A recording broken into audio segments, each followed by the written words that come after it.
If anyone else in Arizona has been following along with this whole Haley Beck, Angela Berlacca school system, disgusting things happening in our school systems, case and everything else, if you're not from Arizona or you're from Arizona and you don't know, our school system has had a lot of predators in it for a long time, and it seems to become a common theme, and I don't know what is going on, but let me tell you my story. I want to preface this and say, thankfully, I was not a victim. This is just something that happened while I went to school at the school that I went to, and had a class with a teacher involved with these things. So when I was 16 and I was a junior, I went to a high school that was in Peoria. It was like right next to another high school, like 2-mile radius distance, something like that. And so I had a chance, I don't remember how this was like a thing, extracurricular, whatever, but basically I could leave school at 12, I think it was, like 12 o'clock, go to the other school and take a class there and wrap up my day at the other school, take that class and get out around 2. And I want to preface this with saying I was a bad teenager, okay? I was awful. I made a lot of mistakes. I was a party girl. So I just did this class because I could get out of school early. It was a fashion and merchandising or fashion design class or something. I had no interest in that. Still dress, like this every day. But it was a reason for me to get out of school. So, sorry, my cat. I just thought my teacher was really cool. So I had a female teacher, and I started fucking off, like, pretty much immediately in that class. Going and doing things and hanging out with people that were older and doing things I shouldn't be doing at that age. But I basically was getting out of school for the day at 12 and acting like I had the whole day off. Because this teacher seemed to rarely to never notice that I was not even in her class. Like, I don't know, she wasn't like taking attendance and she didn't care, like when she didn't hear my name, she wasn't marking me absent. And I was turning in assignments that were god awful because fashion is not my strong suit, and I was partying like a degenerate. And I knew submitting assignments, like I should get enough on this. She'd give me a B or an A every single time.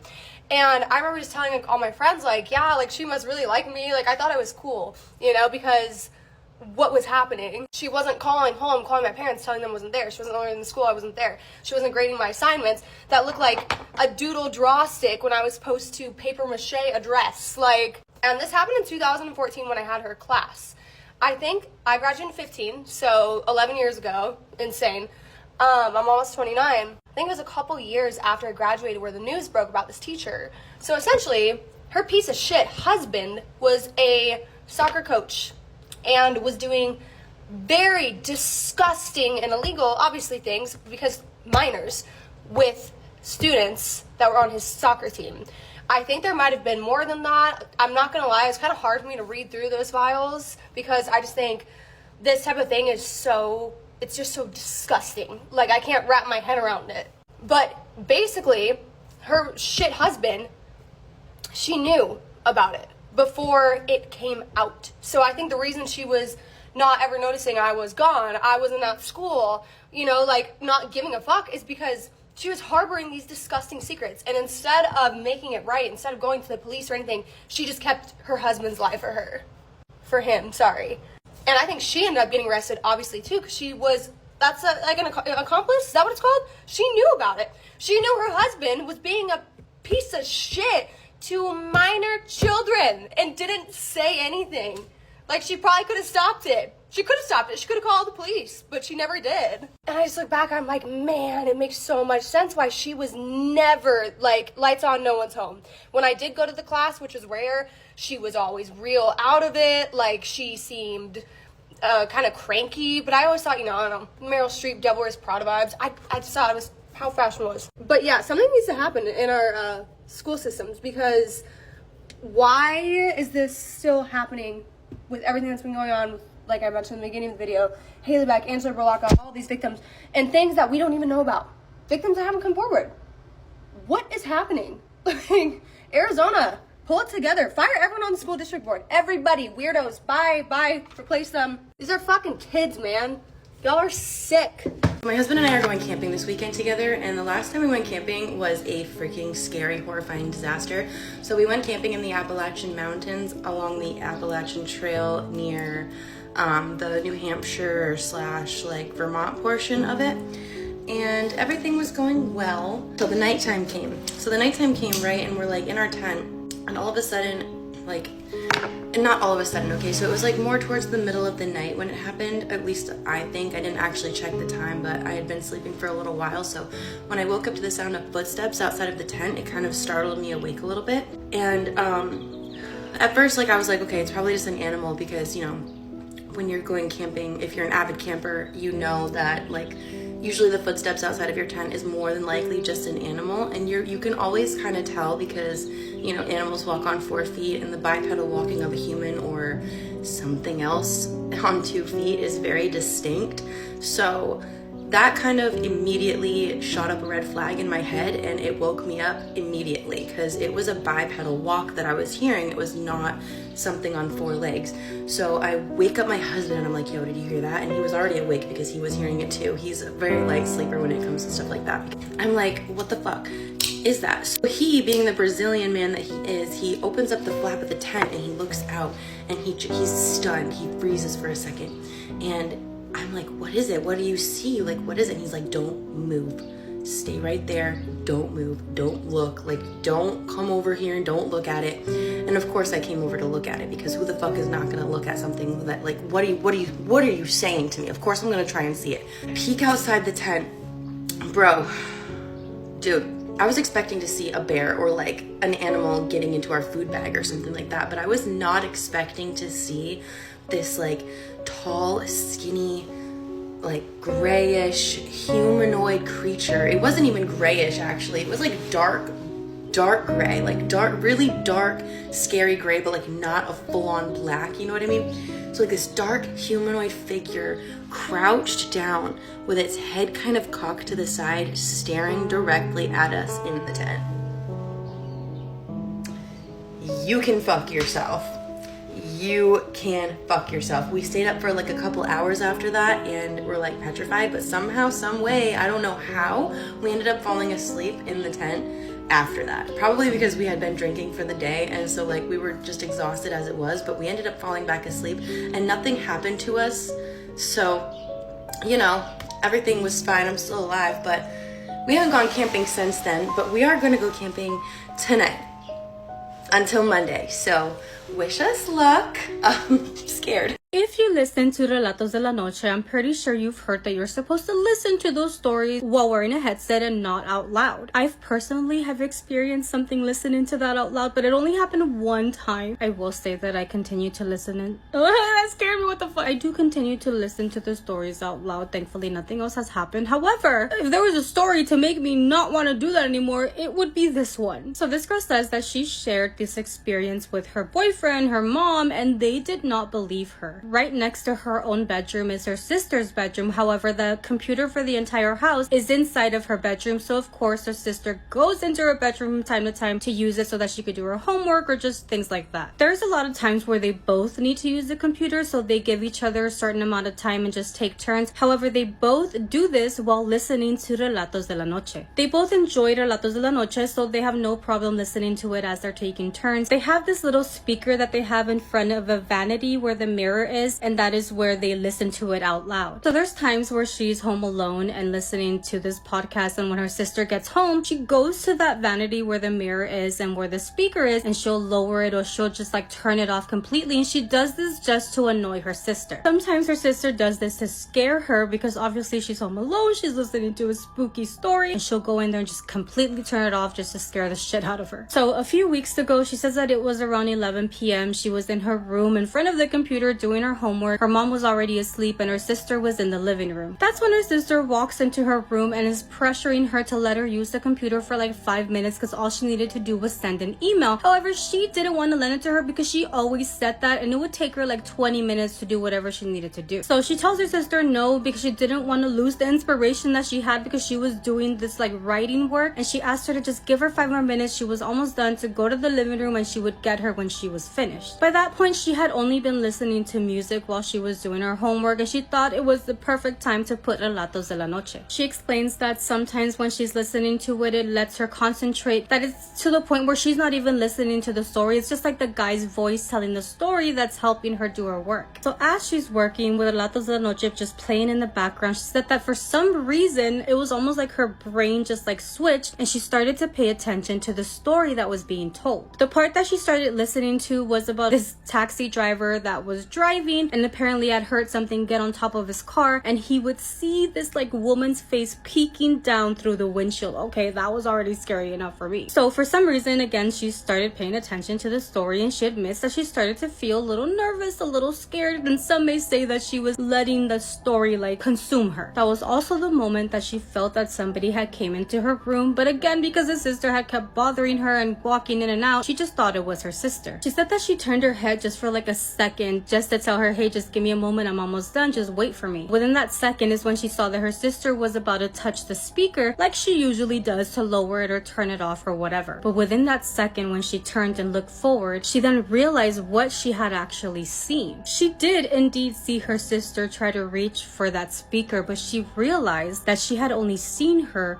in the mirror, like the reflection of her sister. Not that her actual sister was in the room, but was in the fucking mirror. She could also hear her sister in the living room at that moment, so she knew that her sister was definitely not in the bedroom, but she definitely saw something that looked like her in the fucking mirror. Fuck this, I don't really want to look at a mirror after this. She says that she gets up pretending that she had not seen that because she was about to walk the fuck out of her room. Yeah, I would run out of there. So she gets up, walks to her bedroom door because she wants to get out of there. She was obviously terrified, and as she's walking to the door, she says that she could see from the corner of her eye where something was still there in the mirror that looked like her sister. But by this point, when she's like looking through the corner of her eye, she says that the thing that looks like her sister is no longer reaching for the speaker. It is just standing there in front of the mirror, like watching her. She does end up telling her sister, and her sister's the only one that told her, hey, yeah, there's moments where like I'm doing my homework, listening to the stories, and she feels like the vibe changes in the house when this happens. Now, this girl says that neither her or her sister are using headphones or whatever to listen to them. They're still listening to Relatos de la Noche out loud. However, she says that it's only in the morning time. Can I just say, if this happened to me at night or in the morning time, I would still be scared. Like, what the fuck do you mean you guys are still listening to it after you see your sister in the fucking mirror? Wait until you hear this. So one of my followers recently sent this story into me, and what started out as one story turned into something so much bigger the more we went back and forth about it. And stick around, because closer to the ending, I have a photo of something too to show you. This woman asked to be called H in this story. H's grandfather, she calls him Papa D, had passed away from COPD complications in 2022. She said that this was very painful to watch, which I can resonate because I also lost my pop-pop the same way. Papa D was the toughest cowboy she knew. He had been a Marine who had served on the front lines in Vietnam. H said that from being in the military and coming back from the war, that Papa D actually became a little bit OCD. Everything had to be even numbers, and he just continued on living with that mindset. And H said that eventually she kind of adopted the same mindset. The number 2 even became her favorite number. It was a piece of him that she'd been carrying with her without even fully realizing it. Okay, so H's mother and Papa D didn't always have the best relationship. There was unfinished business between them and feelings that were never fully resolved. But when Papa D got sick, H and her mother did start going around to his house more often. And they were able to reconcile a little bit, and through all of that, H and Papa D became very close. H was his only granddaughter in his eyes, and he just loved her so much that when he passed away, he left her his most prized possession, which was his horse. When Papa D did eventually pass away, H and her mother were a mess for days. And there was still something that was sitting very heavy on their minds. See, they were a religious family, and they were kind of worried. They weren't sure if Papa D made it into heaven or if he had gone the other way, because they very much believed in both. And then one night H had a dream. She was at her church gymnasium. There was some kind of a play going on. It was very crowded in there. It was really loud, and there were people everywhere. So crowds always made H nervous. So in her dream, she instinctively started to search the crowd just to find a familiar face. And then she made eye contact with Papa D. The entire crowd went completely still and silent. She said all of the focus in the room completely shifted to him. And he looks at her and he says, "Honey, I'm okay. Take care of your mama. Tell her I'm okay and I love y'all very much. Don't worry about me, and tell her she's gonna be just fine." Can you tell I'm tearing up? It just reminds me of my pop-up. And then just like that, it was over and she wakes up and she's crying, you know, as one would. And it wasn't from the sadness. It was from the overwhelming peace that washed over her because she just knew that he really was okay and he was able to say goodbye to her one last time. She is forever grateful for that. Okay, so listen to this. A couple years after Papa D's passing, H was taking her mom to a doctor's appointment. While her mom was inside, she usually had an hour or two to herself. On this particular day, they were really running low on gas. So the plan was H is going to drop her mother off at the doctor and then she's going to go navigate to the nearest gas station and fill up. So H pulls up to a stoplight and when it turns green, she releases her foot from the brake to start to go forward. And then a voice came from nowhere, audibly, right in her ear. Simple, soft, but stern. And it just said, wait. Just one word. So she pushes back on the brake and the people behind her were visibly annoyed. But just like that, in a matter of seconds,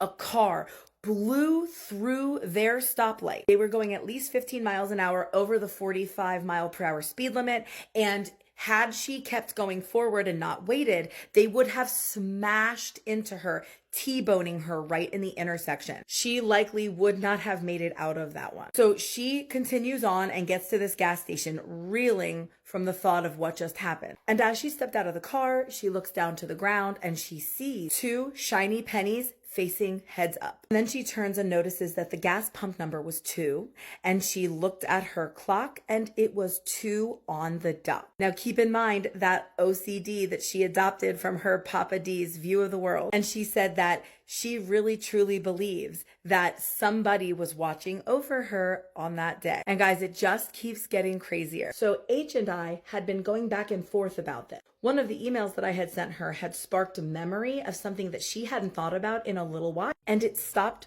her cold. It just dawned on her that back one of the times that she was visiting Papa D's grave, when she approached the headstone, there were 2 pennies sitting right on top, and she had no idea who put them there, but she figured that whoever it was, it must have been a significant meaning for them. So she just left them there. When she made this correlation, she goes, oh my God, I bet it was him who told me to wait. But guys, over the past 2-3 days, the pennies just kept coming. Listen to this. So the other day, H was walking into Hobby Lobby with her boyfriend, who we're going to refer to as T. As they were approaching, they noticed an elderly man crouched over and kind of poking around at something with his cane. So they figured that they would go over and help. And when they got there, sure enough, it was 2 pennies that this man said he saw there. He didn't want them, but he was trying to kind of push them together so that if somebody came along who did want them, they could grab them. So H said that she split them. So T looks at her and he's waiting for this aha moment to hit about what just happened. And at first H was kind of confused, and then it's oh my gosh, 2 more pennies. Right after she had told someone about the pennies, 2 more show up. Okay, so get this. The next day, H goes into work, and what does she find? Right there on one of her tables, 2 pennies. And I'm going to drop the photo right here. She said she did not put them there. She asked everybody, and nobody has any idea how those 2 pennies got there. They were just there waiting for her. And she messaged me immediately about it. This has actually been really fun. And if she comes across any more double pennies, I am absolutely going to follow up with it. First, she wasn't sure who might have been the one reaching out and saying, wait, to help her. But I'm pretty convinced, especially after the confirmation of all those pennies, after our conversation about it, oh my gosh. It definitely had to have been Papa D, and he absolutely loves her very much. Guys, what are your thoughts? I know H will be in the comments looking. Let me know if you have ever experienced little tokens from a loved one. Are we talking coins or buttons or maybe a bird? I hear stories like this from time to time, and I absolutely love it. It brings tears to my eyes, obviously, and I just think it's beautiful. So drop your stories in the comments, or if you have a longer one, send it in to me. And if you're new here, you gotta follow for more creepy story time. And thank you, H, for that beautiful story. A month and a half ago, I had an elemental in my house. It was creepy, it was weird, let's talk about it. Okay, and now I know you guys have a lot of preguntas, like what is an elemental? These little supernatural spiritual beings are considered to be spirits of elements of the earth. So they're connected to like earth, wind, fire, water. They're mainly located in and around heavy wooded or forested areas. There's been a lot of folklore stories, even literature dating back to the 1400s, talking about these things. But how did one end up in my damn house? Well, first off, we live a half a mile away from a regional park that is connected to ding ding ding, a forest. We've been going to this park a lot lately this past year because of our dog. And that's when things started happening, when we've been going to that park a lot. Weird knocks and noises in the middle of the night, primarily weird knocks on our window, right? Then our appliances and even electronics started turning on and off. And one night our television kept on turning on. It freaked my husband out, who is, by the way, a major skeptic. He looked at me and was like, do we have a ghost? What did you bring back? Because you see, I've been doing a lot of paranormal investigating and research for the past 8 years, and I've never had anything like this or anything follow me home. But it wasn't until one morning my dog and myself witnessed something that we couldn't explain. We had just gotten home from a very good long walk in, you guessed it, the park.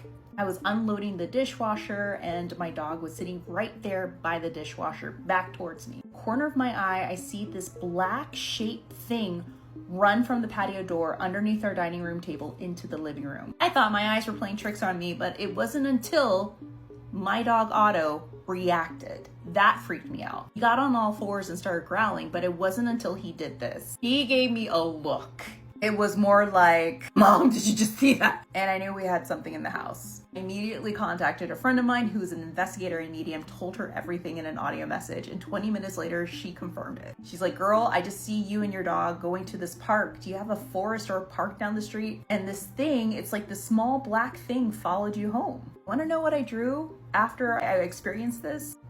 This is what I drew. This is what it kind of looked like. It had long legs, had an asymmetrical body. That's the head right there on the left. And it moved rapidly. I asked her, how do you get rid of these things? Like, what do I do? She's like, with elementals, you got to burn herb. And I'm not talking about the one that you smoke, but you got to burn like Palo Santo, dragon's blood, wherever you have in the house, burn it and tell it to leave. Also leave an offering of honey outside, which I did all of that. And literally a week later, it has been quiet. Let me know if you've ever had any stories or experiences with elementals. My friend Victoria here just released a video, I'm going to tag her here below, of an experience and story of an elemental encounter outside of Joshua Tree, which was very creepy. Always remember to stay haunted, stay weird, stay out of those woods.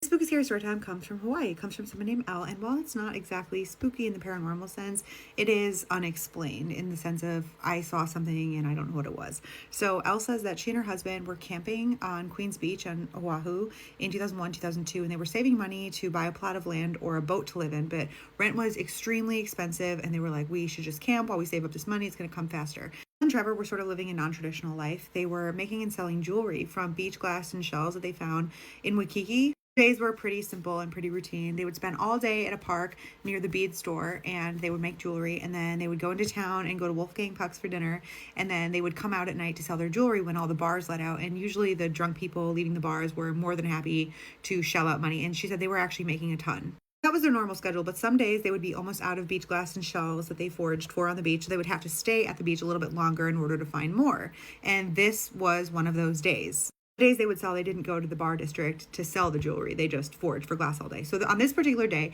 it was a gorgeous day. They had a beautiful beach day together, and they were just having a really good time. They cooked dinner, and they were in their tent pretty early. It was dark out, and everyone who wasn't camping had already left, and they were camped up on a ledge about 15 feet above the beach. They were laying down in their sleeping bags, and they were still awake, talking and laughing, when all of a sudden a light shined into their tent. It seemed like a flashlight. And so Elle sits up, and she's like, oh my gosh, someone's out there, and they're shining a light on our tent. My husband sits up. He's pretty cheerful. She said that he said, haha, I have one too, in this silly Frenchman's voice that he did often to make her laugh. And he turns his new flashlight on that he had just bought the day before. And as he turns it on, the light that was shining into their tent goes off. But he unzips the tent, and he's standing outside the tent, shining the flashlight up and down the beach, looking for someone. But there's nobody on the beach. And by this point, Elle is also outside the tent, looking to see where that light had come from. They were standing out there both completely confused because they were completely alone, and she said as they were standing there trying to figure out what had just happened, getting ready to go back into their tent, all of a sudden another beam of light shined down onto their tent, and they realized it was coming from the sky. So they looked up and they saw a cloud directly above the tent, moving, just hovering and shining a light directly onto their tent. But the beam was no bigger than that of a flashlight. A few more beams of light came down from this cloud and started shining on their tent. And they were so confused. She said they actually both found it hysterically funny because they had had a really rough few years leading up to this point, and they were joking like, of course, now we get abducted by aliens, but that's not really what they thought it was. They thought it must be an aircraft. Something had to be up there to explain it. But after a few minutes, they realized that this cloud was not moving. There was nothing behind the cloud, and they genuinely did not have an explanation for the beams of light coming down out of the cloud. So they tried yelling at it. They tried flashing Morse code SOS with their flashlight at it. We're thinking if this is something that communicates with light, maybe it'll communicate with us in light flashes, but nothing happened. If it did communicate with them, it wasn't clear to them. They did notice that when they flashed SOS, that their flashlight beam seemed to reflect off of something, and instead of going straight up, it bounced off something and went in a horizontal direction. She says there didn't appear to be anything inside the cloud. It looked like a cloud to the naked eye. The only reason that they realized that there was an object in the cloud was because of the light that they were shining at it. With their flashlight, they traced the edges of this object that they were making out, and she said it was a large, round, oval shape inside the cloud from what they could discern, but it did just look like a normal cumulus cloud, although it did seem a little bit lower to the ground than usual. So even after they traced the shape of this object with their flashlight, nothing seemed to happen. It was just shining lights down for no apparent reason. And after about 20 minutes, she said she got bored and she decided to go in for the night. She said, I know it sounds weird in retrospect. I was just tired and it didn't seem like there was any threats to my survival. So she went back in the tent. She got back in her sleeping bag and her husband got back in his sleeping bag. And she said the only odd thing about being in their sleeping bag after they curled up was they felt like static electricity all throughout their tent. Any material they touched was sparking. She said her fingers, her toes, anytime she moved in the sleeping bag, she felt that electricity running through the tent. Lights from the cloud stayed on, and she said as she fell asleep, she had all these very strange half dreams about animals on the island rising up to attack humans for their destruction of the environment. She said it was just a very strange night of dreams, but she was completely sober, just so you know. But she ended up falling asleep, and the next day they both woke up around 3 p.m., which was extremely late for them to sleep. And both of them felt extremely tired, like they had gotten no sleep at all. And she said she still doesn't have an explanation for this, and she didn't really know what to make of it, except in 2005, she had another strange experience. It was a few years later, and they did end up getting their boat at this point, but they were on a little private island that they would often go to that only locals can access in order to sunbathe privately and collect shells from that island. They were out there shell hunting, and she said it was a perfectly clear blue day when all of a sudden she saw a dark cloud come over the sky, and she looked up and she saw a triangular ship coming over the island. She said it was completely black, there was no sound whatsoever, and it just floated by through the sky. It was moving slow, it was not a propelled plane, and she said it was clear as day. She said she had heard other people on the islands talk about these black ships that floated through the sky, but she had never really believed it and never seen anything like that with her own eyes. And so she kind of said to Trevor and laughed like, oh, the cloud cloaking mechanism is broken today. Both watched it fly toward Oahu until it was completely out of view. Those are her two experiences, and like I said, they're not necessarily spooky in the paranormal sense, but they are unexplained. And she says, while she's still not sure what to make of it, she says that there is definitely more than meets the eye going on out there. She said she's sharing this to see what you all think. Were these things part of some secret military program? Were they something from out of this world? All she really knows for sure is that she saw a glowing cloud and then a triangular black ship. Let her know your thoughts. She might be in the comments. These are their real names. It is time to choose your fate. And listen carefully. Let's just say ever since you were little, your grandmother warned you about the river behind your lineage. Not because of drowning or anything, but because of her, a woman beneath the water. You never really cared about that stuff growing up, and now you're an adult. You're at your grown age and everything starts falling apart. Your rent doubled. For some reason, you just lost your job. Your relationship ended in humiliation after your boyfriend embarrassed you publicly online. And worst of all, your little cousin is sick in the hospital and the bills just kept piling up. At this point, you're just praying for a miracle, any miracle. Then out of nowhere, you start having these dreams. You keep dreaming of a river. In the river is a woman standing waist deep in the current. She's beautiful beyond explanation. And every night she would smile at you as if she already knew your pain. And every single night she offered you something different. Fame, money, beauty, revenge, and power. All things you secretly wanted but were too ashamed to say out loud. At first you resisted, but then the dreams kind of became real. For example, the morning after one dream, you wake up one morning and you get a call and it's somebody offering you your dream job. Triple the salary that you were getting from your last job. Boom, you go to sleep, you dream of her again, and this time the woman touches your face. The next day, people just couldn't stop talking about how beautiful you are. Everybody is obsessed, like you just reached a new level of gorgeous. Men who ignored you before is suddenly obsessed with you, and he starts appearing very, very fast. Each time after the dream of the lady, your life improves. Then the next time you go to sleep, the same woman appears in your dream and tells you, now that you see what the water can give you, let's strike a deal. I think this could be a perfect partnership. And now it is time to choose your fate. Are you going with option A, where you turn down a future partnership, not knowing how it's going to affect everything you currently have? Or B, you have been getting everything you wanted. Imagine how much further you can get with a little bit of help. Option B, you take the deal and deal with the consequences later. So let me know down in the comments. And be careful with choice you pick, because your decision decides what happens next. So choose wisely, because right now you are choosing your fate. This story has freaky creatures and occurrences. It's honestly difficult to believe it's real. Now, this has been documented by UFO researchers since the 1960s. It also appears in published books on Appalachian cryptids. So this takes place in Fairmount, West Virginia, 1968. It involves one family across 3 separate encounters that spans over decades. A 19-year-old named Jennings Frederick is woodchuck hunting near his home on a hot July afternoon. So he's out there for a little while and he hadn't had much luck. So he's about to head back and then he hears something. It was a strange, high-pitched sound, almost like a recording playing, but like sped up. And then a voice. You need not fear me. I wish to communicate. I come as a friend. We know of you all. I come in peace. I wish for medical assistance. I need your help. So Jennings turns around, and what he sees will stick with him for the rest of his life. A creature, green, skeletal, stalk-like, standing 6 to 7 feet tall with slanted red eyes. It had human-like facial features on something that was absolutely not human. He said its arms were long and vine-like, no wider than a quarter, and on the ends of its fingers there were suction cups. And before Jennings can even think or move, a vine shoots out and wraps around him. And then something like a needle pierces his arm. He is completely paralyzed. He cannot move or speak. He can do nothing but stand there wrapped up in its grasp as he watched its eyes change from red to yellow. So it just continues to draw the BLOOD from his arm. And when it is finished, it just stops, turns around, and walks away. And then Jennings hears the sound of a low hum, almost like the sound of a craft being lifted up off of the ground. So eventually he recovers from the paralysis and he goes home and apparently he tells nobody, which I don't know. I think the first thing I would do is tell my parents. Fast forward to a few months later, he finally is bothered enough and it's plaguing him.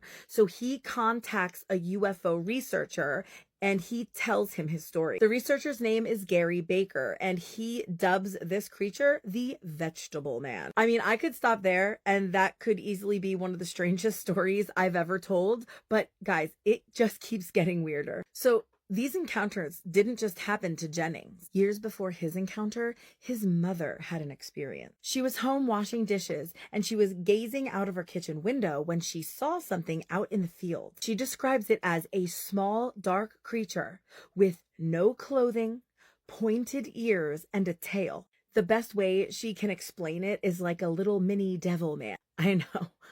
She said it had a bag and it was stuffing dirt and grass in it from the field.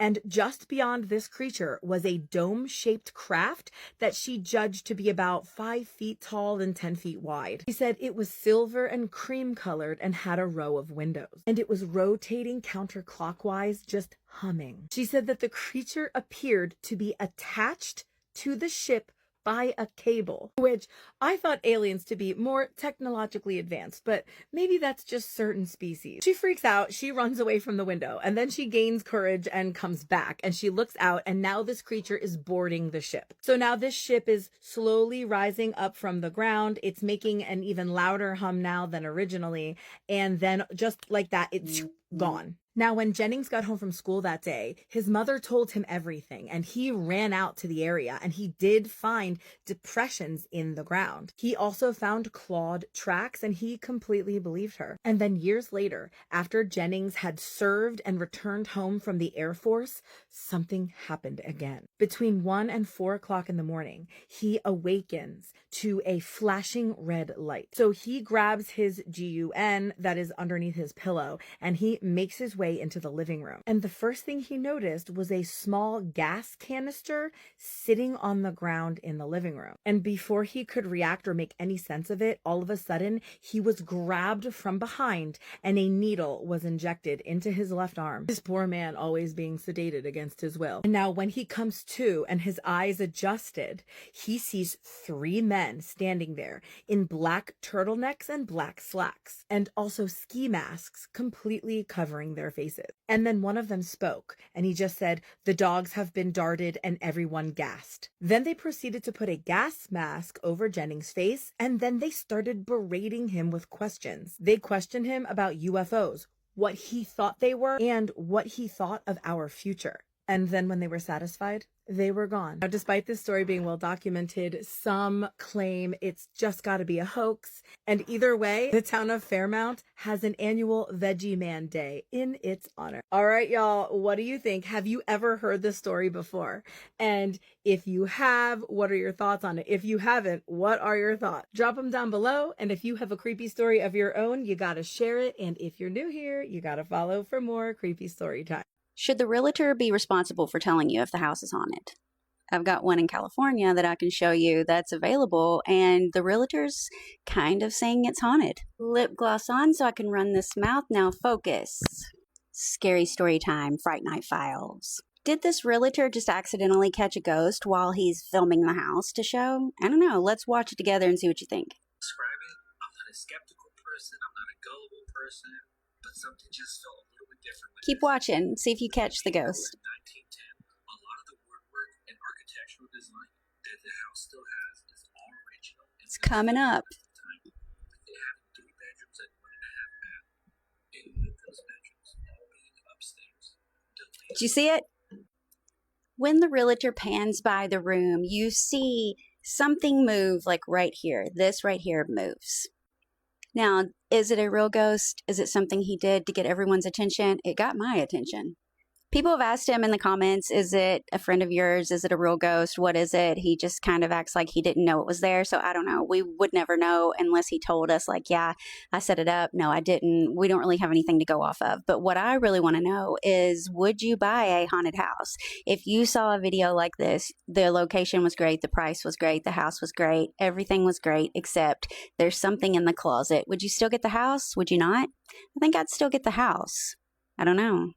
I mean, it would depend on what kind of ghost it was, I guess. But this kind of looks like maybe a little girl ghost. And if she just stays in that closet, I would just maybe, I don't know, deal with it. I guess it would really depend. But in this day and age, can you really be that picky? I mean, a ghost could be worse, right? There are these rules, unspoken rules to a cemetery. Now, the number 1 rule of a cemetery, you do not go at night. The second rule of cemetery, if you drive by one, you do not look directly into it. You hold your breath when you get past the gate, and once you've driven away from the cemetery, you start to breathe again. When you go into a cemetery, you never stand on a grave. You never step over a grave. You go around it. If there are tombstones, you do not sit or play on the tombstones, because many people believe that disturbing these burial sites can bring about bad energy. And the last thing to remember, the last rule, is never ever scream in a cemetery. Now, there was this woman named Kathy. Kathy said her and her friends, they were bored one Friday night. And they decided, let's go to the cemetery. So they pulled up and they get in the cemetery gate and they park their vehicle. And she said they got out and they started to walk around the tombstones. And she said one thing she always remembered was never step on the graves.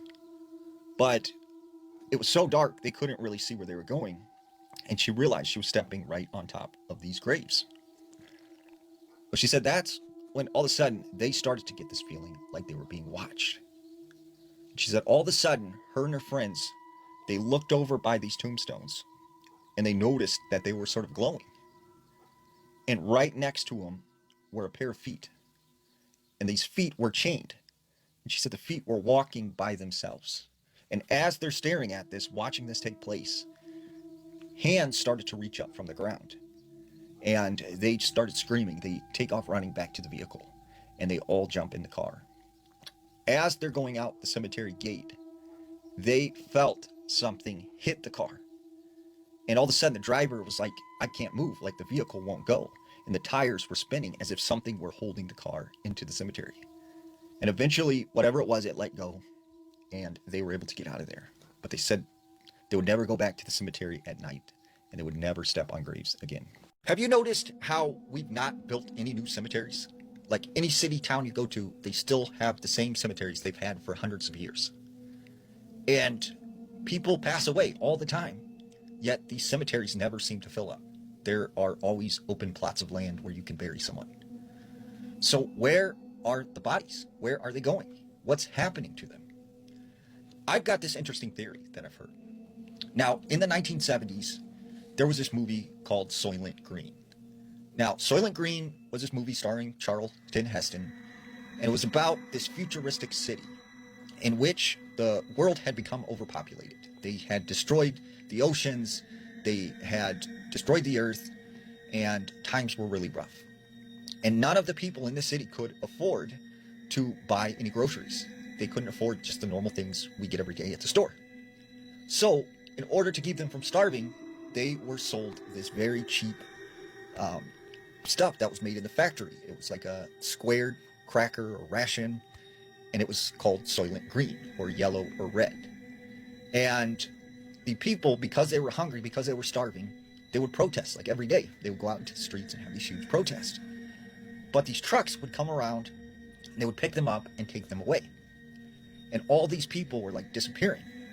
So Charlton Heston's character, who is this detective, he starts investigating this mysterious case, which leads him to the factory where they make this Soylent Green. And what he discovers is that the Soylent Green is made from humans. And when you kind of look around now, right, the same things are happening that happened in that movie, right? We are slowly destroying the oceans, the earth. Groceries have become unaffordable. They are now a luxury to most. And you wonder, the foods that we're getting that are so cheap that we're able to afford to buy, the only stuff that we can eat, what is it made of? Now, I'm curious what you think. Why do you think we are not building any new cemeteries? Let's read a scary story with video evidence. Hi Allie, I'm from the UK, and over the years my family has experienced several things that none of us have ever been able to explain. The first incident happened in 2008 when I was about 15 months old. My dad had just gotten a new phone and was recording my sister dancing in front of our conservatory. For anyone unfamiliar, a conservatory is basically an extension attached to the back of a house. If you walk straight through it, you'd pass the kitchen and end up in the living room where my dad was sitting on the couch filming. When we later watched the video back, there appeared to be a very clear image of an elderly woman standing in the background. She had curly hair and looked almost as if she was wearing sunglasses. At first we assumed it was simply a reflection from outside, but the more closely we looked, the stranger it seemed. You could actually make out the outline of a face, including features like a nose and facial shape. My dad never saw anyone there while he was recording, and nobody was in the house apart from us. What makes this even stranger is what happened with our next door neighbor. She apparently disliked our family for reasons I never fully understood. If I remember correctly, she later took her own life by herself. According to what I was told, she had been banging on the wall that connected our houses, possibly her spirit trying to get someone's attention after regretting what she had done. At the time, my dad thought she was simply complaining about our radio being too loud and actually turned the volume up instead. Looking back, some members of my family have wondered whether the figure in the background resembled her spirit. A few years later, when I was around 5 or 6 years old, something happened that I still remember vividly. One night, I got out of bed intending to go downstairs where the rest of my family was still awake. At the time, I convinced myself it must have been a dream, but now I'm not so sure. As I approached my bedroom door, something physically prevented me from leaving. No matter how hard I tried, I simply could not walk out of the room. It felt as though an invisible force was stopping me. To this day, nobody in my family has been able to explain it. Years later, my mom, brother, and I moved into a bungalow with a large amount of land and several horse stables because we owned 4 horses. For some reason, there was always something unsettling about my bedroom in that house. It made me so uncomfortable that I rarely slept in it.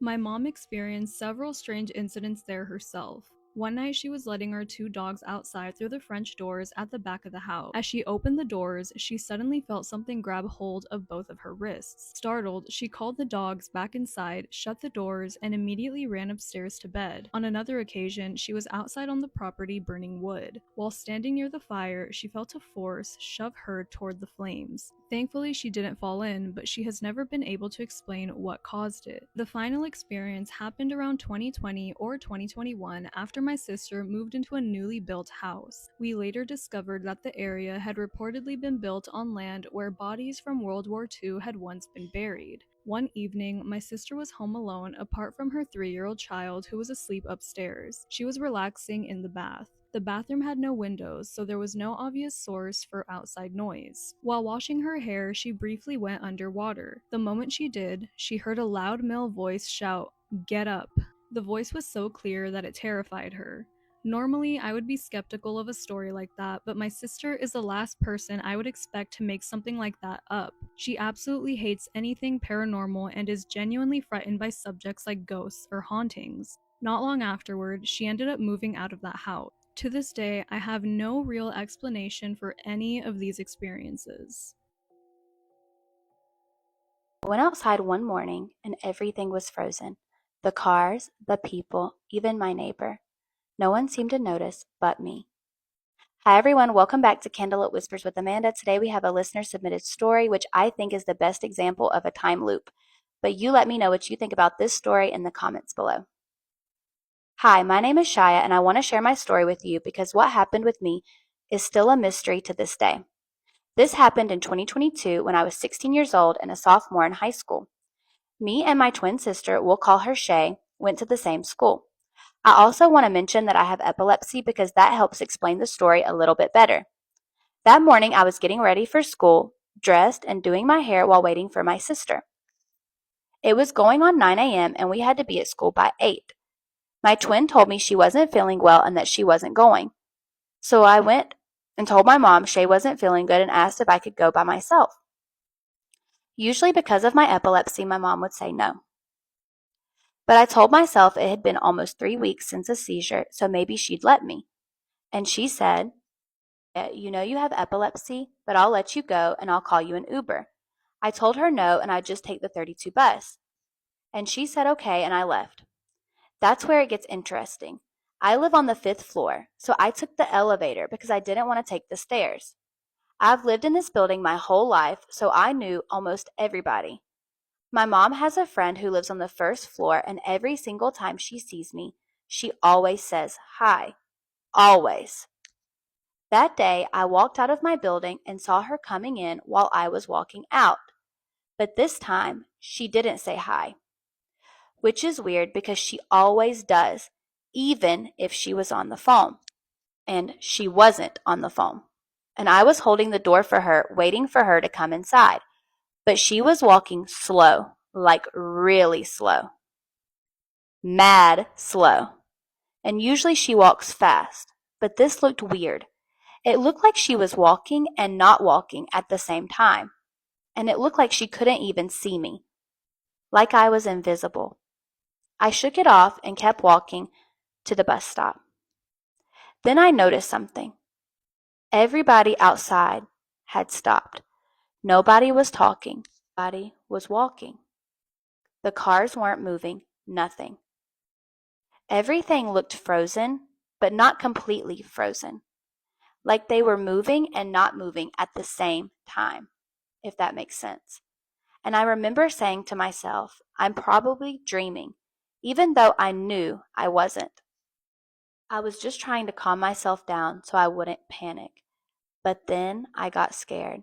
I turned around and ran back inside my building, and my mom's friend was still there, still stuck, still moving weird. That's when I knew something was really wrong. I ran for the stairs, and when I say I ran, I ran. But as I kept running upstairs, I felt like I was going up the same stairs over and over again, like I was stuck in a loop. No matter how much I ran, I couldn't reach my floor. I finally stopped and sat down for like 2 minutes trying to process everything. Then I got up and tried again. And this time, I finally made it to my floor. I knocked on my apartment door. My mom opened it and immediately said, "What happened?" And I just looked at her and said, "Ma, can you walk and talk to me right now?" She looked confused and said, "Yes." Then she looked at me and said, "Why do you look scared and like you're about to cry?" I started crying and I told her everything. She believed me 100%. I told her to call my school and tell them I'd be an hour late because I didn't want to go back outside. So we waited an hour. And after an hour had passed, I calmed down a little and went back downstairs. I took the elevator again, walked outside, and everything was back to normal. My mom's friend was walking and talking regular. She smiled and said, "Hi, how are you?" Like nothing had happened. Like she hadn't been stuck in whatever that was. Everybody outside was normal too. Walking, talking, cars moving. Like nothing ever happened. Like they didn't even know. I called my mom and told her everything was back to normal. And she just said, "That's crazy." And I went to school and acted normal. But to this day, I'm 20 years old now, and I still don't know what happened. People can believe me or not believe me, but I know what I saw. I wasn't dreaming. I wasn't hallucinating. And every time I think about it, I get chills. What do you think happened to me? This story gave me chills because I think it's the best firsthand experience of a time loop. And she mentioned that maybe she feels like she was in a different dimension, which I could agree with as well, because I think sometimes little decisions affect our dimensions. Maybe because she changed the fact that she wasn't going to take an Uber, she was going to take the 32 bus by herself. Maybe that changed her reality. I'm not sure, but I feel like this is such an interesting story. You let me know what you think about this story in the comments below. I used to work at a small motel off of the highway, and a guest checked in that nobody else remembers seeing except for me. I was working a double shift that day, which included the night shift, and around midnight a man came in, and he wanted to check in to get a room, and nothing really stuck out about him specifically other than he just looked completely exhausted. Like, he was barely making eye contact, he was talking very quietly. He was just tired, you could tell. So I checked him in, I gave him a key, I watched him walk to one of our back properties towards, like, down the hallway, and everything was fine until I went to go take a smoke break, and then I noticed that his car was gone. I know it was his car because our lot is pretty much empty most of the time, because it's just a small motel that usually people passing through stay in. At first, I thought I gave him like the wrong key or something, so I went and checked and the room light was on, so I checked the system just to make sure, and it showed that there was no reservation underneath his name anymore. I know that I checked him in because he paid with cash. I remember taking his cash, counting it, and putting it in our drawer.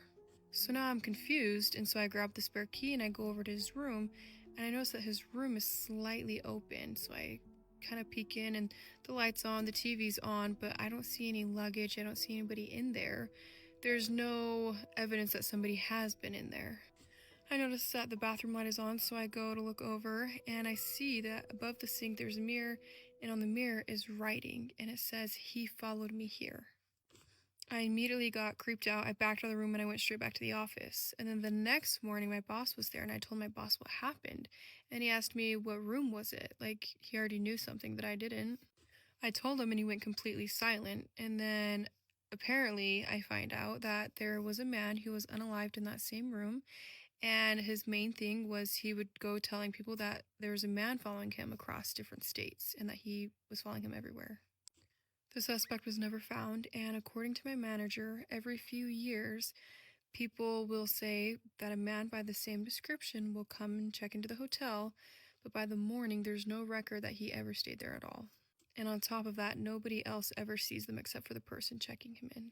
I will never go solo camping again. This is the Creepy Cozy Corner where creepy and cozy meet. So get a blanket and get cozy because I'm about to read a creepy story. I've always been into camping and the outdoors, going camping with my father about once a month since I was about 6.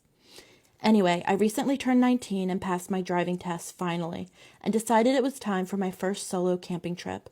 Just as a note, I live in a small country, so there's barely any stories about Bigfoot, skinwalkers, wendigos, etc. So naturally I grew up skeptical as no one around me had many creepy encounters. I decided to go camping in the mountain range in the southeast side of the country. It was about a 3.5-hour drive to the car park I had marked off on Google Maps. When I got there, unpacked my gear and began the hike up the mountains to find a place with a beautiful view to set up camp. I arrived at the car park around 4:30 p.m. for context, so it was still light outside when I began my hike. Eventually, after hiking until about 8:30 to 9, I found a beautiful spot just off the trail. Keep in mind, I only saw 4 other people on my hike, and they were both couples and walking back in the direction of the car park, so naturally I expected no other people to be up on the mountain, considering it was getting late. I had my camp set up around 9:30 and began to collect firewood. I lit my campfire and began to cook a burger and read. After about 45 minutes, the sun went down, so I decided it was time to indulge in the beers I brought with me. After 4 to 5 beers, I started to feel pretty tired, so I decided I would go into my tent and read my book for a while under the light of my headlamp. After a while, I dozed off and woke up in the middle of the night drenched in sweat for no apparent reason, and my heart was beating out of my chest. I had never felt this feeling before, almost dread, uncontrollable fear. I tried to brush it off by saying to myself that I was just paranoid because it was my first time solo camping. That's when I heard it, my father's voice. "Hey, just thought I'd come out and check on you." By this point, I was absolutely petrified and had zero intention of answering whatever this thing was or leaving my tent. That's when it spoke again. "How about you come out of your tent and talk to me?" It could see my tent. Then I began to hear an almost more terrifying sound, the sound of dragging, almost like someone dragging their body along the brush. I was shaking with fear as I heard it get closer and closer until I was certain it was right behind my head on the other side of the tent. I genuinely thought it was going to be the end of me. I had to have passed out at some point from pure terror and woke at 7:30. I almost thought the night before was a nightmare until I looked down at the bottom of the tent. It was open, and there were scratches all over my legs. It had gotten into my tent. I jumped out of the tent, absolutely terrified, and searched around.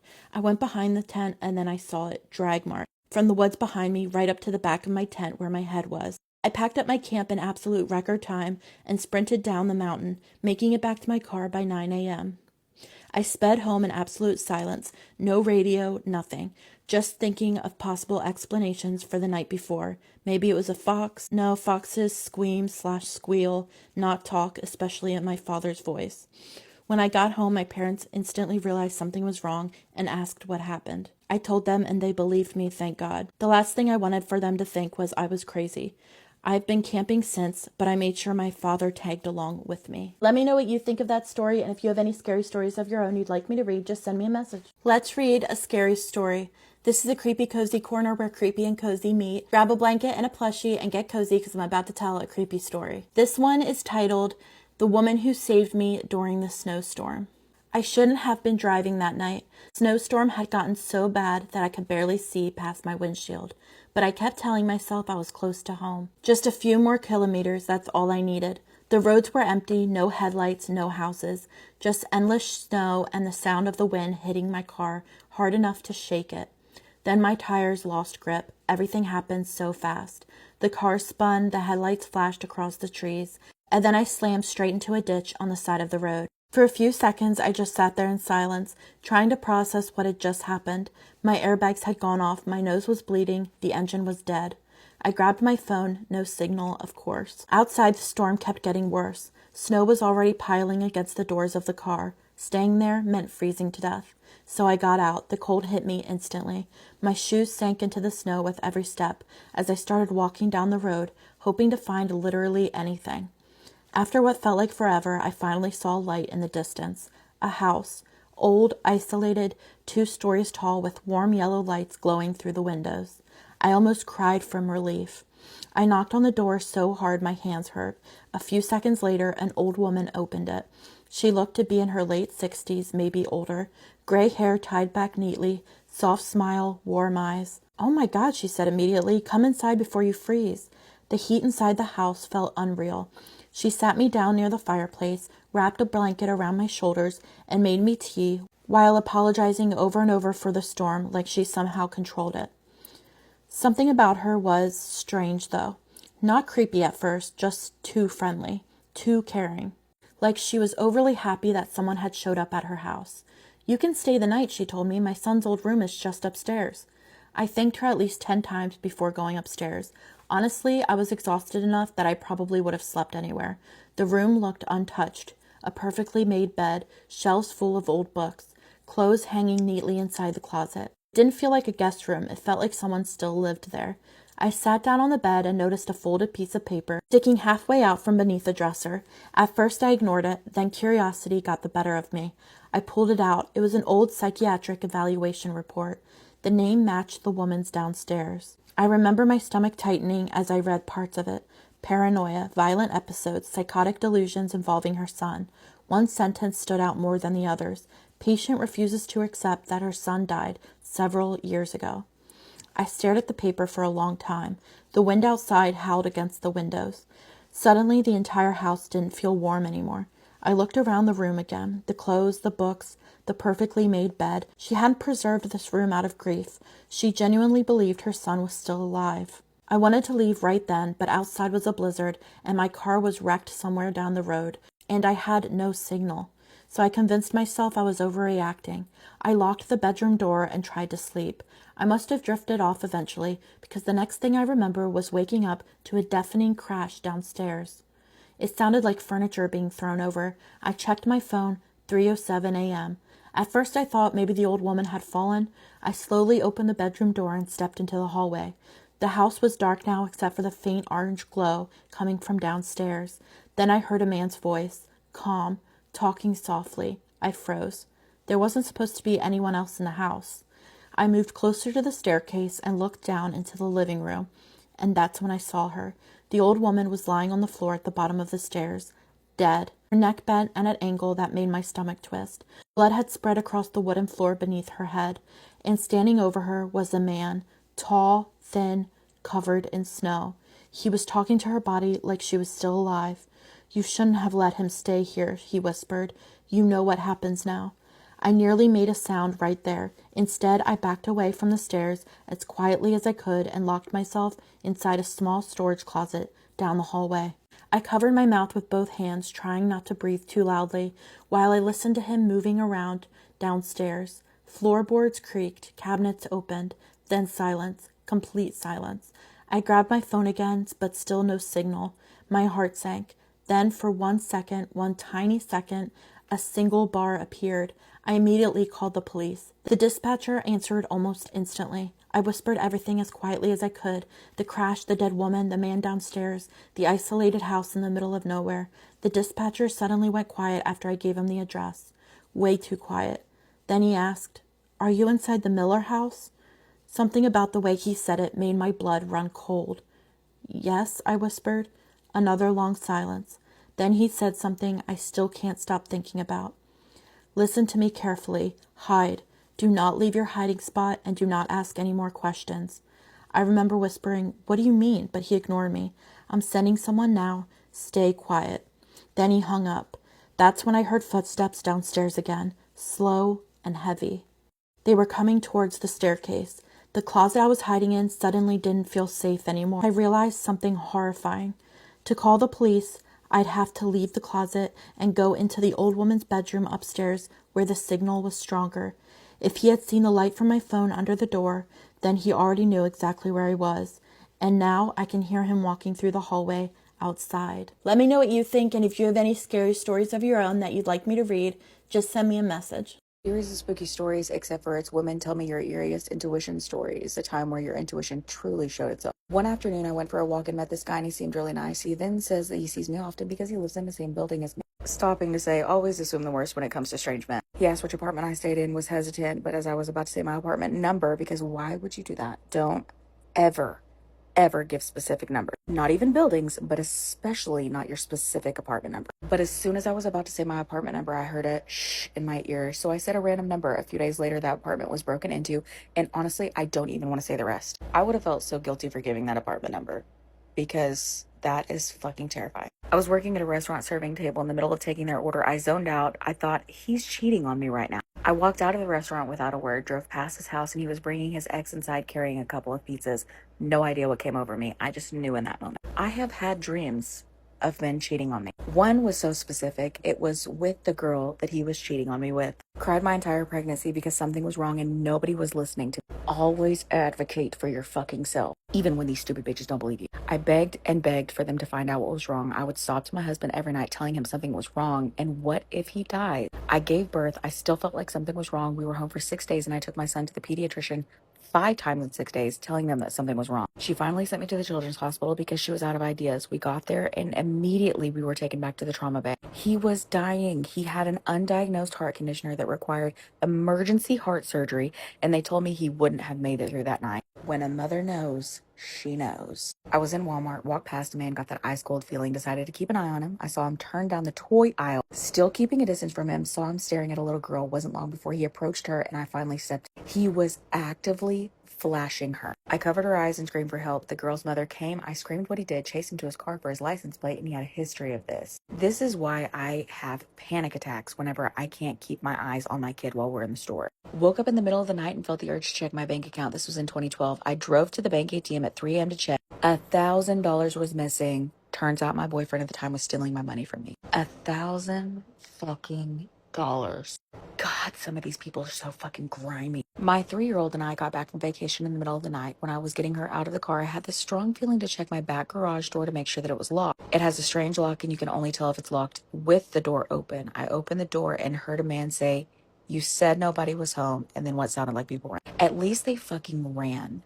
Because it would have been so much worse if they would have panicked and thought that they got caught and did something going the other direction. Not me, not my intuition, but my mom's intuition. I was driving at night with my mom on the phone. I was at a red light, and mid-conversation, she said very calmly, "Lock the doors." I laughed, but she was calm and had so much certainty in their voice that I locked my doors. Not even a second after, a man ran up to my driver door and tried the handle. She said she had a feeling that I needed my doors locked, and thank God she did. This is also your sign to make sure that your doors are locked at all fucking times whenever you're in the car. I know that whenever you're driving down the road, they kind of like lock automatically. You can never be too safe. I came home on my lunch break. I saw a car parked on the street. Something told me to not get out of my car. After about 5 minutes, I put my car in drive. In that same second, a group of men hop out of the car and charge me, guns drawn. Oh my God. I didn't hesitate. I accelerated, hitting one of them. Good for fucking you. Drove to the police station. Weeks later, found out that they were running a trafficking ring in the abandoned house a block over. My intuition that day was 1, don't get out, something is off. And 2, put your car in drive and pedal to the metal on that bitch. There was an elderly man who was doing community service at a shelter that I worked at. I just knew that there was something off about it. Not long after he finished his community service, he was arrested for a 40-year-old unsolved unaliving case. What was he doing community service for? Was it like just volunteering, or was he in trouble for something else? God, that is so fucking crazy. This just is your sign. If your gut is telling you something, just fucking listen to it. The worst case scenario, if you trust your gut and you just fucking go with it, is that you were wrong and you were still safe. Rather safe than sorry. Safe over sorry. I need to tell you guys this ghost story. This story was sent into my email, and if you have any ghost stories, paranormal encounters, or scary stories that you want to share, you can send them to the email in my bio. This happened around 5 years ago when I went to visit my cousin. It was late at night, sometime after midnight, and we had decided to go on a drive. This was nothing unusual to us. Sometimes we took drives to simply ease the boredom, and so it started out like any other little adventure. The streets were almost completely empty. It was late, so we were in that time frame when there was absolutely no people outside, no music being played, no dogs barking, just the world seemingly asleep. This night, we were driving my cousin's friend to his house to drop something off, so we were taking the usual route. His friend lived on this dead-end neighborhood that was tucked away from the main road. It was big out there, so there was hardly street lights, and if you didn't know where you were going, you'd end up here to turn around. As we pulled in, there were only a few dim lights glowing from porches in the distance. My cousin parked the car near the curb while we waited for his friend to come back down to the car. We were just sitting there, waiting, talking, laughing about random things, scrolling on our phones. But after a few minutes of sitting in the car, I started to get a chill. I grew goosebumps all over my body. They seemed to crawl over my skin and made the back of my neck tighten up. I rubbed my arms and remember thinking it was probably just because the air conditioner was blasting too hard. But then that familiar paranoid feeling washed over me. That awful feeling that somebody is staring directly at you. I thought it was weird, so at first I ignored it, but after a bit, the feeling kept getting stronger, and I couldn't ignore it anymore, so I glanced around outside the car, hoping to find a reason behind what I was feeling. I looked down the sidewalk, and nothing. Checked between the parked cars, nothing. I even looked toward the houses, thinking maybe somebody was outside or watching us through a window. But everything was still and silent. Feeling a little bit silly, I let it go and faced forward again, and that's when I saw it. At the very end of the street, standing perfectly still beneath a flickering street lamp, was a tall black figure. It was darker than everything around it, stretched and long, a shadow where it should be impossible for a shadow to be. I looked over at my cousin and nervously laughed a little. "Do you see that?" I asked. He looked up casually. "See what?" "That, over there." He stared for maybe 2 seconds before shrugging. "There's nothing there." As soon as he said that, I was confirmed that something wasn't right. I was staring right at it. I could see it clear as day, and something about it felt very, very wrong. I tried brushing it off and went back to talking to my cousin, but I couldn't focus anymore. My eyes kept drifting back toward the end of the street. And every single time I'd look, there it was, unmoving, watching. My cousin's friend came back outside finally, and I remember the feeling of relief washing over me, like, okay, we're leaving now. Whatever this is, it's over. His friend got into the car. My cousin started backing out of the parking spot. Only, as we were moving, I felt sick. Like pressure was being pressed into my chest. Like I was being held in place when I should be moving along with the car. And the terrifying realization hit me that whatever this thing was, it didn't want me leaving. It was calling to me, using its presence to force me to notice it again. I turned back toward the street one more time, and it had moved. It was closer to us now, much closer. There was no mistaking what I was looking at. It was wearing what looked like a long black cloak that dragged unnaturally down its body, like heavy fabric just coating this thing, draped down and wrapped around what was supposed to be a humanoid form. I immediately grabbed at my cousin's arm. "There it is again. Please tell me you see it now." But again, he looked confused. "I swear there's nothing there." I couldn't even answer him, because as I kept staring, the figure started moving, gliding forward, slowly. And that's when I noticed something in its hand. A long cane, or maybe a staff.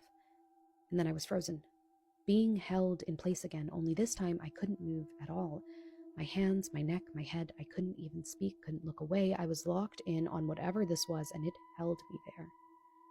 The only thing I could feel was a tear slowly running down my face, and I remember desperately trying to say my cousin's name, but nothing came out. As I stared at the figure, I realized what it looked like. Not just a shadow. Santa Muerte. Now, for people who don't know, Santa Muerte is known in Mexican culture as a figure connected to death. Some people fear her, others worship her for protection, healing, justice, or guidance. I personally don't worship Santa Muerte. I never had. I only knew about her from hearing stories growing up and from things I'd seen online. I respected the beliefs surrounding her, but that was as far as I'd ever gotten to thinking about her. Which, now thinking about it, seems strange to me. Why show yourself to me, and why only me? Eventually, my cousin drove away, and little by little, I started being able to move again.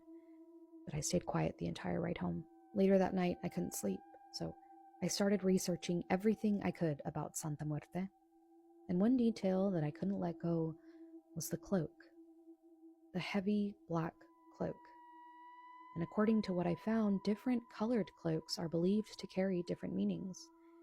And the black cloak is often associated with protection against evil, black magic, enemies, or dark energy. So what was it protecting me from?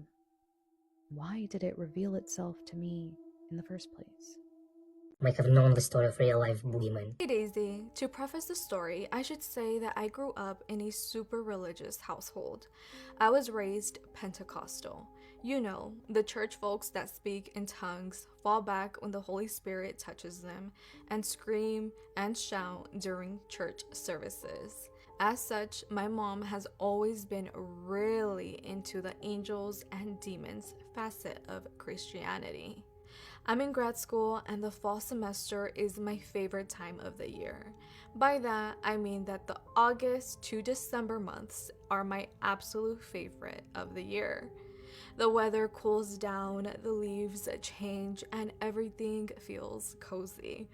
I made a commitment to myself long ago that no matter what, I would try my hardest to be present and enjoy my favorite months. So there I was, enjoying my November, going to school, working, and gorging myself on every pumpkin spice flavored thing imaginable, when something stopped me dead in my tracks. I don't know what happened, but something changed from day to night.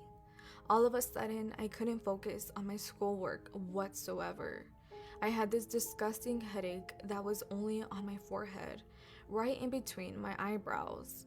And I felt this overwhelmingly heavy feeling that I can only describe as being the absolute worst lethargy I've ever felt in my life. As I tried to fall asleep at night, I physically couldn't. I would sleep for a handful of minutes and wake up with that pressure on my forehead, feeling even stronger. Somehow, I managed to power through the next few days when suddenly a random conversation with my brother brought me back to reality.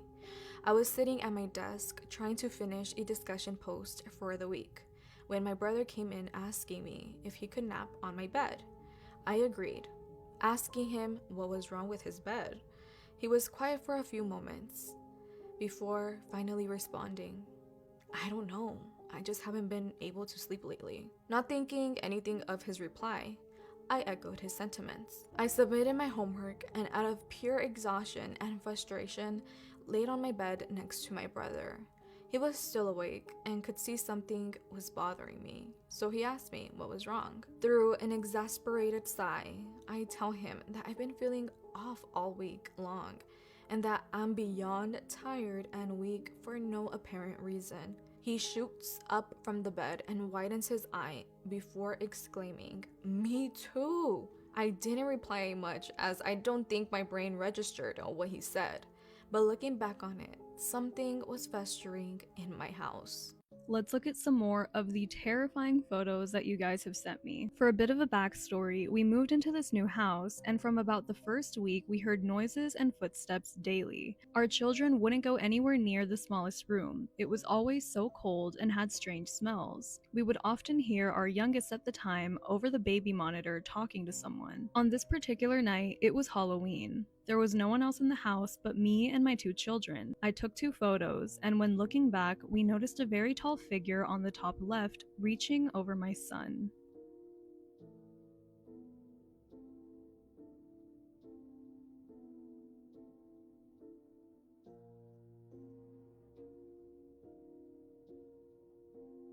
When my friends and I finished our tuition classes, we decided to wander around town for a while instead of heading straight home. We ended up walking through a few alleyways and came across an open area with a huge, creepy-looking house. At the time, we just thought it looked interesting and snapped some photos. Later that day when I got home, I was looking through the photos that we took.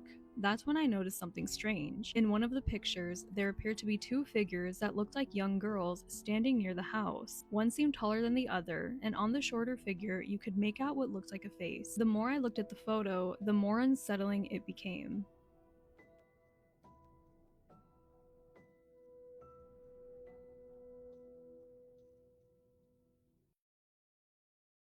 We listen, we don't get scared, and we don't judge. Let me give you guys a story time of when my uncle bumped into this ghost child and disappeared. Since 2009 till date, we don't know what happened to him. So y'all, there was a funeral at my dad's place, right? At my dad's grandmother's place, sorry. And you know, we travel using the same road with this particular uncle of mine because we all stayed in the same area, right? If you listen to my story times and you were an OG, you know that every single time me and my dad used to go visit his villages in Limpopo, we always traveled at night. Whether it be me and him or my siblings or whoever, we always traveled at night. So at this point, when we are passing a certain place, I think it was around 11 p.m. at night. So we are passing, we are driving, and as we are driving, my dad is not driving that fast because you can't drive at high speeds at night, you know. And so as we are approaching this other curve, we see this girl standing. She's wearing pink tights and a blue top. I remember very well. She's wearing pink tights, a blue top, and she's standing there and she looks so scared. She's busy going like this, like she's hiking. And I look at that girl and I feel so bad for her. And I'm just like, I'm looking at my dad thinking he's going to stop because I was in the front seat, by the way. Because my other siblings would sleep on the road and I wouldn't sleep on the road because me and my dad would be talking and listening to music sometimes. So I'm sitting in the front seat, I'm looking at my dad like he's going to help the girl. My dad acted like he did not see her. He just looked straight forward and continued moving. So I look at my dad like some horrible creature and I'm like, hey bro, aren't you going to help the girl? He's like, now why would a child at 11 p.m. decide to stand there? And he was like, if that is a missing child, God will help somebody. God will put it in somebody else's heart to save them. He is not the Messiah. He's not doing it. And he passed, y'all. So my uncle now, on the other hand, he said that he's going to work that particular day because on Saturday I think there was a ceremony or something. He said that he's going to work, so after work he's going to be traveling to Limpopo in the AMs. And remember, in the AM it's still dark, you know what I mean? Around 2 a.m 3 a.m it's still dark. So that's when he said he's going to travel. Cool, we get to Limpopo, it's chilled, it's vibes, whatever. The following day comes, it's daylight. My uncle is nowhere to be seen. You know, I don't think anything of it. I think maybe he's just gonna come later on. The ceremony starts, the ceremony ends. The sun is going down. This man has not come yet. He has not arrived. So now, obviously, like, there's just some sort of panic in my heart, you know. Felt like something was wrong. I go to my grandma. I tell this lady, and I say, mind you guys, this is not my dad's mom, but that's a story for another day. I tell this lady, like, hi, where is Uncle so-and-so coming, you know, because we've been waiting for him, whatever. And she tells me to go play. But then I can hear, man, that there's a certain tension in this room. They're busy talking, and my dad comes in and he's like, I just called his workplace. They say he's off today, like he did not come to work.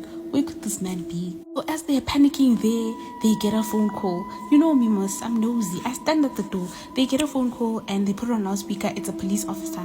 The police officer is like, hi, am I speaking to so-and-so and so? And that was my dad. So in case of emergency, this person, my uncle put my dad's number to, so they called him. Do you understand? Hopefully you understand. So they're like, hi, is this so-and-so? My dad's like, yes. They're like, listen, we found so-and-so's car, my uncle's car, at that same bend where we saw the girl. They found the car there. And there is no signs of robbery because his phone is still there, his wallet, everything, even his bag, but he's not there. So now they're kind of getting worried and they decide to go to the scene, right?